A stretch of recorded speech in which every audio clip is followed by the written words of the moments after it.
It was 1995. A man named McArthur Wheeler walked into two Pittsburgh banks in broad daylight, robbed them both, smiled directly at the surveillance cameras, and was genuinely shocked when police arrested him that same evening. When detectives showed him the surveillance footage, Wheeler stared at the screen in disbelief. He mumbled 5 words that would eventually change the history of psychology, but I wore the juice. He had rubbed lemon juice on his face before the robberies. He knew that lemon juice could be used as invisible ink. He concluded, sincerely without irony, that it would render his face invisible to cameras.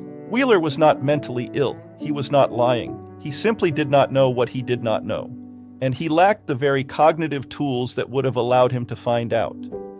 The McArthur Wheeler story so fascinated 2 psychologists at Cornell University that it inspired one of the most replicated experiments in the history of social psychology.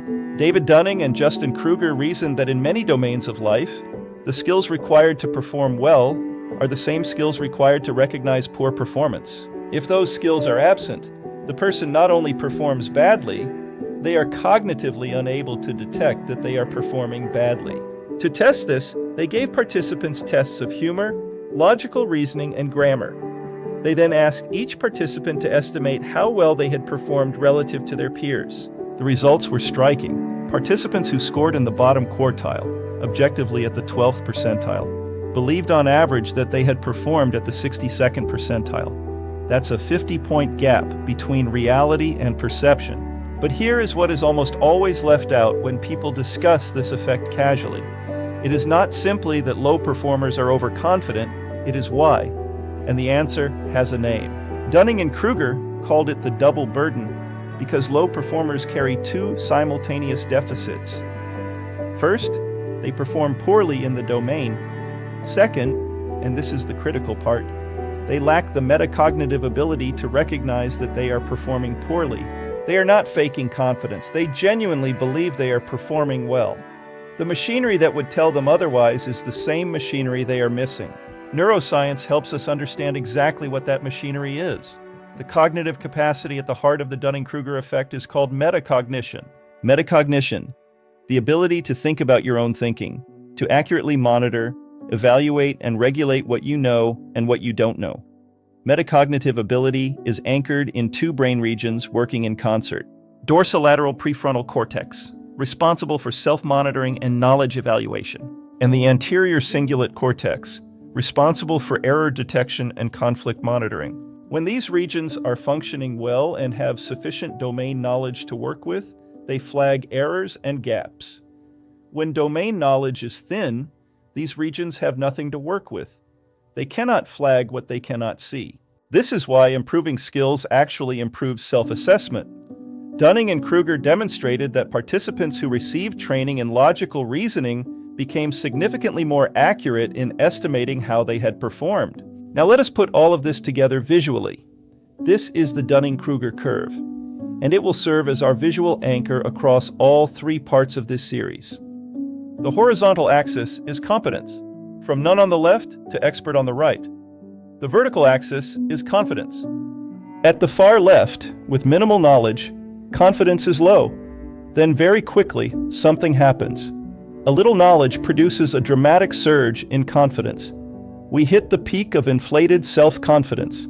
From there, as competence grows, something painful happens. We begin to realize how much we do not know. Confidence crashes.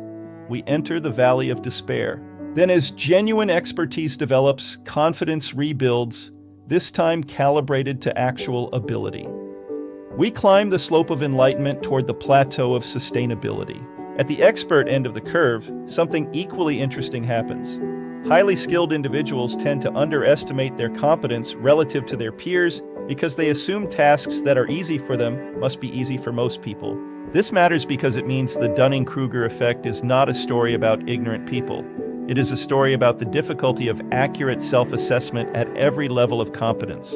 Before we close part 1, there is a structural force that Dunning-Kruger could not have anticipated in 1999, one that is systematically widening the gap across entire populations. Research by Lori Rappelli in 2023 found that reliance on social media for political news was significantly associated with overconfidence in political knowledge.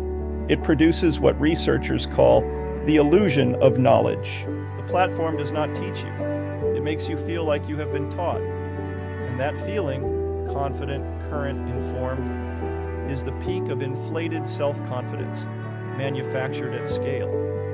The Dunning-Kruger effect is not a commentary on intelligence. It is a commentary on the relationship between knowledge and self-awareness, and the neurological machinery that makes accurate self-assessment genuinely difficult. In part 2, we take this into the real world, where overconfident reasoning about vaccines, COVID, and conspiracy theories has measurable human consequences. If this video gave you something real, not just the feeling of knowing, but actual knowledge, please like and share.